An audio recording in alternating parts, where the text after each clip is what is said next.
கர்த்தர் தம்முடைய ஜனத்தை நெகிழ விடாமலும் தம்முடைய சுதந்திரத்தை கைவிடாமலும் இருப்பார். உலகத்தினுடைய காரியத்தை உள்ள கொண்டுட்டு வந்துட்டாவே கர்த்தருடைய பாதுகாப்பானது அப்படியே கொஞ்சம் நெகிழ விடும்.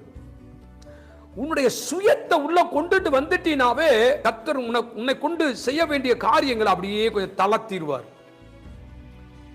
விடுவார். நெகிழ விடப்பட்டு விடுவோம்.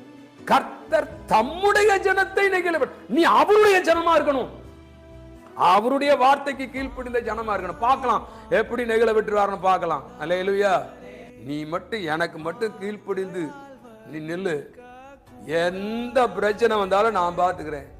என்னை எல்லாமல் உங்களால, ஏன்னா நான் உன்னை என்ன செஞ்சிருக்கிறேன், நெகிழ விடாதபடி பாதுகாத்து வைத்திருக்கிறேன். அல்லேலூயா.